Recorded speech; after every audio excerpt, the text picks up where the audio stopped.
روشنی ڈالوں گا۔ سب سے پہلے یہ پہلی 4-5 آیتیں سامنے رکھتے ہیں اور پہلے لیسن کو ہم سامنے رکھتے ہیں۔ سب سے پہلا لیسن یہ ہے کہ ایون رسول اللہ صلی اللہ علیہ وسلم غمگین ہوتے تھے، ٹھیک ہے نا، تو it's okay to be sad. ہر انسان کی زندگی میں کچھ نہ کچھ ایسا ہے کہ اسے غم آئیں گے، اور یہ اللہ نے لائف کی نیچر بھی یہی بتائی کہ الذی خلق الموت والحیات لیبلوکم ایکم احسن عملا، کہ میں دیکھوں گا تم میں سے بہترین عمل والا کون ہے۔ تو اللہ کے نبی صلی اللہ علیہ وسلم وہ اتنے غم کی حالت میں تھے کہ اللہ تعالیٰ نے باقاعدہ گارنٹی دی کہ نہیں، آپ کو فورسیک نہیں کیا اللہ تعالیٰ نے، کیونکہ ظاہر ہے وہی بھی رک گئی تھی کچھ عرصے تک، تو حضرت جبرائیل کو مس کیا کرتے تھے اللہ کے نبی، پھر وہ روحانیت کو مس کیا کرتے تھے، تو ظاہر ہے اللہ سے اب کوئی رابطہ ڈائریکٹ نہیں ہے، پہلے حضرت جبرائیل آیا کرتے تھے، تو سوچیں کہ کتنا وہ ٹف ٹائم ہوگا ہمارے نبی پہ۔ تو سب سے پہلا لیسن یہ کہ ایون پروفٹ صلی اللہ علیہ وسلم واز سیڈ، ٹھیک ہے، it's okay to be said. دوسری بات یہ جو ان چند آیات سے ثابت ہو رہی ہے کہ there is light, we are reminded کہ روشنی ہوگی، رات ہوگی، لیکن رات کے اندھیرے کے بعد آپ دیکھیں روشنی چھا جاتی ہے۔ تو اللہ نے اسی لیے سٹارٹ ہی اسی سے کیا، والضحیٰ، کہ میں قسم کھاتا ہوں آفتاب کی روشنی کی، یعنی there is always hope, there will always be a new day, اور time will come and go, وقت آئے گا، برا ٹل جائے گا، پھر کچھ اللہ کی طرف سے راحت آ جائے گی۔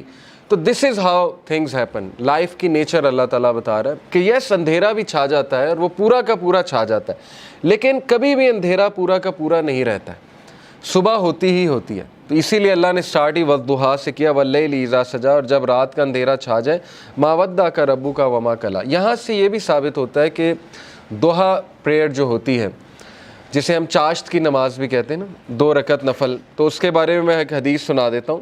اللہ کے نبی صلی اللہ علیہ وسلم نے فرمایا، as each morning comes every one of you must give charity for every limb of their body. جب بھی صبح کا وقت ہو تو تمہارے ہر جو اعضاء ہے اس کو صدقہ کرنا چاہیے۔ سینگ سبحان اللہ is an act of charity, saying alhamdulillah is an act of charity, saying la ilaha illallah is an act of charity, and saying Allahu Akbar is an act of charity۔ یہ بڑے powerful اذکار ہیں، یاد رکھیں۔ سبحان اللہ، الحمدللہ، لا الہ الا اللہ، اللہ اکبر، اس کو ہمارے معاشرے میں ظاہر ہے چوتھا کلمہ بھی کہتے ہیں۔ بہرحال تو یہ ایک حدیث میں بھی آتا ہے کہ یہ جو اذکار ہے نا، یہ دجال جب آئے گا تو اس کے دور میں مومن کی خوراک ہوگی، جب فیمن کا دور ہوگا تو یہ مومن کی خوراک ہے یہ ذکر۔ تو بہرحال یہ اللہ کے نبی نے کہا یہ سارے الفاظ چیریٹی ہیں۔ commanding people to do good is an act of charity and forbidding evil is an act of charity. To pray 2 units at the time of duha suffices all of this charity۔ اللہ کے نبی نے کہا جو بھی 2 رکعت چاش کی نماز پڑھ لیتا ہے وہ ان ساری چیریٹیز کو اوور کم کر لیتے، یعنی اس کی وہ اس دن کی چیریٹی ہو جاتی ہے۔ یہ جتنی بھی چیریٹیز اللہ کے نبی نے بتائیں، تو یہ ہے چاش کی نماز کا جو ریوارڈ۔ چاش کی نماز جو ہے وہ سورج جب رائز ہو جاتا ہے تو اس سے لے کر ظہر کی نماز سے تھوڑا سا پہلے تک، آپ کہہ لیں آج کل 11 بجے تک پڑھ سکتے ہیں، 11 سوا 11 تک غالباً، یا اس سے تھوڑا سا پہلے۔ آپ نے دیکھا ہوگا تبلیغی جماعت لے جاتی تو وہ یہ عادت ڈالتی۔ ابابیل کی نماز بھی آپ نے سنا ہوگا، چاش کی نماز، دوحہ کی نماز، یہ ساری۔ ہم بات کر رہے تھے لیسنز کی، تو لیسن یہ چند آیات سے یہ نکلا کہ ہر اندھیری رات کے بعد روشنی آنی ہے، کبھی بھی سچویشن سیم نہیں رہتی۔ تو مومن کو کبھی بھی ہوپ لیس نہیں ہونا چاہیے کسی بھی سچویشن کے بارے میں۔ ہوپ ہی ایک ایسی چیز ہے نا جو انسان کو زندہ رکھتی ہے، ہوپ ہی ایک ایسی چیز ہے جو انسان کو ہیلدی رکھتی ہے۔ تو اللہ تعالیٰ ہوپ دلا رہا ہے، یہ اللہ کے الفاظ ہیں، یہ کسی انسان کے الفاظ نہیں ہیں کہ اللہ تجھے نہیں چھوڑ سکتا، نہ اللہ تجھ سے ہیٹڈ کرتا ہے۔ بس یہ اللہ کے کچھ طریقے ہوتے ہیں انسان کو ٹیسٹ کرنے کے لیے، انسان کو کچھ سکھانے کے لیے۔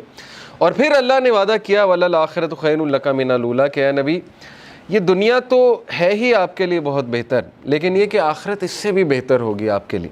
تو اس دنیا کے جو غم ہیں، اس دنیا میں جو ٹیسٹ اینڈ ٹرائلز ہیں، وہ کہیں آپ لوگوں کو اس غم میں نہ ڈال دیں کہ میری زندگی میں اتنے پرابلمس کیوں ہیں، کیونکہ یہ دنیا کی زندگی تو ہے ہی بہت ٹیمپرری۔ اصل میں آخرت کی زندگی ہے، وہاں پہ آپ کا ریوارڈ جمع ہو رہا ہے۔ اور پتہ نہیں اللہ کے نبی کو تو اللہ نے کتنا دینا ہے۔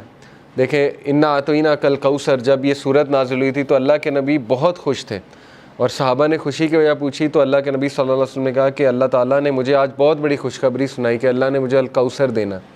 اور اس سے میں اپنے امتیوں کو پانی بھی پلاؤں گا، تو یہ بہت بڑا سٹیٹس ہے. اور مقام محمود آپ کی سوچ ہے وہ کتنا بڑا سٹیٹس ہے اللہ کے ہاں، کہ نبی صلی اللہ علیہ وسلم جو ہے وہ کتنا قریب ہوں گے اللہ تعالیٰ کے جنت الفردوس میں. تو اس لیے مومن کے لیے دیر از آلویز ہوپ. اگر زندگی میں کوئی کمی رہ جاتی ہے، کچھ مل جاتا ہے کچھ نہیں مل جاتا ہے، تو مومن کبھی بھی ہوپ لیس نہ ہو. رسول اللہ صلی اللہ علیہ وسلم کے حوالے سے میں آپ کو ایک زبردست واقعہ ترمذی کا ہے. It is recorded by Imam Ahmad bin Hanbal that Abdullah bin Masud said, the messenger of Allah was lying down on a straw mat and it left marks on his side. چٹائی پہ جیسے ہم لیٹتے ہیں نا تو کچھ نشانات پڑ جاتے ہیں، تو اللہ کے نبی صلی اللہ علیہ وسلم کے یہاں کچھ نشانات پڑ گئے اس میٹ کے. Then when he woke up he began to rub his side. So I said, عبداللہ بن مسعود نے کہا، یا رسول اللہ will you allow us to spread something soft over this straw mat؟ اے اللہ کے نبی اگر آپ حکم کریں تو یہاں پہ میں کوئی سافٹ بچھا دوں. اب وہ ظاہر کیئر کرتے تھے صحابہ اللہ کے نبی کی. He said, I have nothing to do with this world. میرا اس دنیا سے کیا لینا دینا. The parable of me and this world is like a rider who rests in the shade of a tree, then he passes on and leaves it. میری مثال ایسے ہے کہ جیسے ایک رائڈر کی مثال ہوتی ہے کہ جو چل رہا ہوتا ہے اور کچھ دیر کے لیے اس نے ریسٹ کرنا ہوتا ہے کسی شیڈ کے نیچے، ٹری کے نیچے، تو وہ بس ریسٹ کرتا ہے اور اس کے بعد اپنی جرنی پہ چلتا ہے. یعنی اس لیول کی فلسفی، اس لیول کا توکل، اس لیول کا یقین، اس لیول کا ایمان. تو زندگی اصل میں گزرتی ہے ایمان سے، توکل سے. یہ بلڈ کرنا چاہیے بچوں کا. اگر آپ نے کچھ بلڈ کرنا ہی ہے اپنا تو سب سے زیادہ ٹائم اس پہ لگائیں. حق الیقین. اللہ کہتے ہیں نا کہ مومنین جو اللہ نے کیا خاص بات بتائی مومنین کی سورہ البقرہ میں، الذین یؤمنون بالغیب ویقیمون الصلاۃ ومما رزقناہم ینفقون والذین یؤمنون بما انزل الیک وما انزل من قبل وبالآخرۃ ھم یوقنون. ایک تو غیب پر ایمان، دوسرا یہ کہ آخرت پر یقین. اتنا یقین کہ ان کے ایکشنز بتاتے ہیں. ٹھیک ہے نا، مومنین جو ہیں ان کی نظر آخرت پر ہوتی ہے. اللہ کے نبی صلی اللہ علیہ وسلم کی نظر جو ہے وہ آخرت پر تھی. تو انہوں نے کہا کہ میرا کیا لینا دینا اس دنیا سے، جو مل گیا مل گیا اور جو نہ ملا اس پہ بھی الحمدللہ.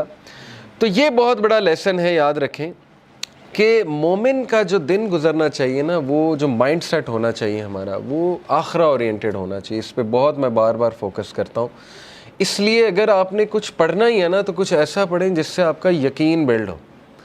ٹھیک ہے نا. یقین کیسے بلڈ ہوتا ہے؟ صحابہ کی سٹوریز پڑھ کے یقین بلڈ ہوتا ہے. اللہ کے ناموں کے، اللہ کے ایٹریبیوٹس پڑھ کے یقین بلڈ ہوتا ہے. قرآنک سٹوریز پڑھ کے، انبیاء کی سٹوریز پڑھ کے کہ ان کو کتنا یقین تھا اللہ پہ. کتنی مثالیں دیکھیں اللہ نے دی. کئی لوگ یہ سوچتے ہیں کہ شاید ہم میٹر ہی نہیں کرتے.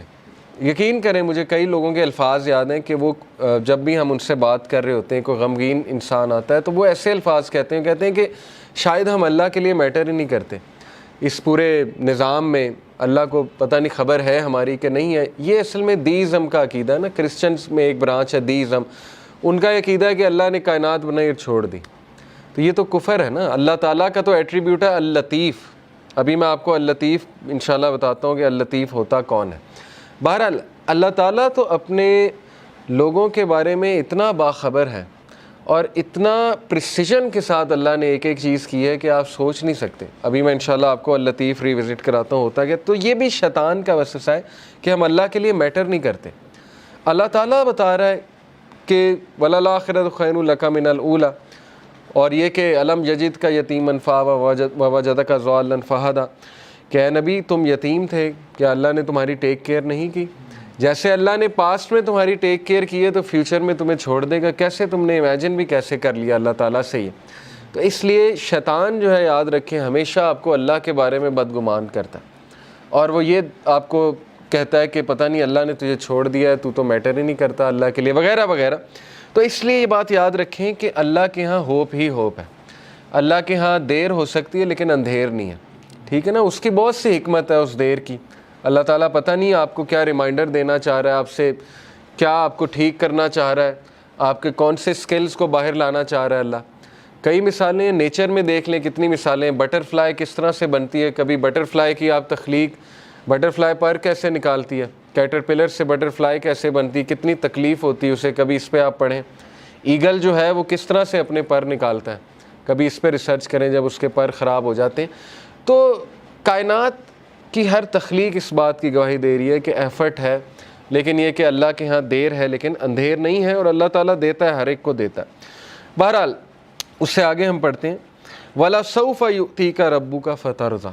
اب دیکھیں وہاں تو دلا ہی دی امید کہ آخرت تو تیرے لیے بہت بہتر ہے ہی ہے نبی، لیکن یہ کہ تیرا رب تجھے اتنا دینے والا ہے ان قریب that you shall be so well pleased، کہ تو راضی ہو جائے گا۔ اور اللہ کے نبی صلی اللہ علیہ وسلم کو اللہ نے سب دکھا دیا تھا، اور اللہ کے نبی کو راضی کر دیا تھا کہ تیری امت کتنی بڑی ہوگی۔ آپ کو پتہ ہے کہ اللہ کے نبی صلی اللہ علیہ وسلم ظاہر ہے غمگین ہوتے تھے، جیسے قرآن میں آتا ہے کہ فَلَعَلَّكَ بَاخِعٌ نَفْسَكَ عَلَىٰ آثَارِهِمْ إِن لَّمْ يُؤْمِنُوا بِهَٰذَا الْحَدِيثِ أَسَفًا۔ اے نبی آپ تو اپنے آپ کو ہلاک کر لیں گے اس غم میں کہ یہ لوگ ایمان نہیں لا رہے، لیکن یہاں پہ اللہ نے کہا وَلَسَوْفَ يُؤْتِيكَ رَبُّكَ فَتَرْضَىٰ، اللہ تجھے اتنا دے گا کہ تو راضی ہو جائے گا۔ اور اللہ نے دکھایا انہیں جنت میں کہ سب سے زیادہ جنت میں تعداد تیری امت کی ہے۔ تو سوچیں اللہ کے نبی صلی اللہ علیہ وسلم راضی ہو گئے ہوں گے، اور اللہ کے نبی صلی اللہ علیہ وسلم کو دکھائی فتوحات دکھائیں۔ اللہ کے نبی صلی اللہ علیہ وسلم کو پتہ تھا کہ میری امت جو ہے وہ کتنی پھیلے گی۔ حضرت عمر صلی اللہ عنہ جو ہے وہ جب فتوحات ہوئی تو رونے لگ گئے۔ فارس فتح ہوا، جب شام فتح ہوا، اور ان کو باتیں یاد آتی تھیں کہ دیکھیں رسول اللہ صلی اللہ علیہ وسلم ہمیں ان کی بشارتیں دیتے تھے، اور ہم جب مشرک ہوا کرتے تھے ہم مذاق اڑایا کرتے تھے کہ یہ کیسی باتیں ہو رہی ہیں، لیکن بس اللہ کے نبی صلی اللہ علیہ وسلم کو پتہ تھا۔ تو اس لیے یہ اللہ ہمیں بھی کہہ رہا ہے، یہ ہر انسان کے لیے میسیج ہے کہ تم فکر نہ کرو، اللہ تمہیں راضی کر دے گا کسی نہ کسی طریقے سے۔ دیکھیں اللہ سے ہوپ لگائیں گے نا تو ایمپٹی ہینڈ نہیں آئیں گے، یہ میں آپ کو بتا دوں۔ انسانوں کے پاس جائیں گے تو شاید وہ مسئلہ حل ہو جائے، شاید نہ ہو، لیکن اللہ کے ہاں یاد رکھیں اللہ 3 طریقوں سے دعا جو ہے اس کو آنسر کرتا ہے۔ یا اللہ اسی وقت دے دیتا ہے امیجیٹلی، یا اللہ جو ہے اس کو تھوڑا سا ڈیلے کرتا ہے، کیونکہ ظاہر ہے اللہ تعالیٰ اس بندے کو مزید نکھارنا چاہتا ہے۔ اللہ چاہتا ہے یہ میرے پاس آتا رہے، مجھ سے مانگتا رہے، یا اللہ اس کو اس کا رد بدل ایسا دے دیتا ہے کہ اس کو سکون آ جاتا ہے۔ تو نو تو ہے ہی نہیں نا، ہوپلیسنس تو ہے ہی نہیں اللہ کے ہاں، اس لیے یہ شیطان ہوپلیس کرتا ہے بندے کو آ کے کہ جی تجھے تو یہ ملا ہی نہیں، پتہ نہیں اس کے بدلے اللہ نے کیا دینا ہے، پتہ نہیں اس کے پیچھے اللہ کی کیا حکمت ہے وغیرہ وغیرہ، یہ تو انسان نہیں سمجھ سکتا۔ اس لیے ٹرسٹ اللہ، یہ کیوں اللہ تعالیٰ یہ باتیں ہمیں بتا رہا ہے کہ اس کے وزڈم پہ ٹرسٹ کرو، اس پہ کبھی شک نہ کرو، کبھی اس کے بارے میں نیگیٹو نہ ہو۔ اور انبیاء کے بارے میں بھی ہمیں یہی پتہ لگتا ہے، کبھی نیگیٹو نہیں اللہ کے بارے میں۔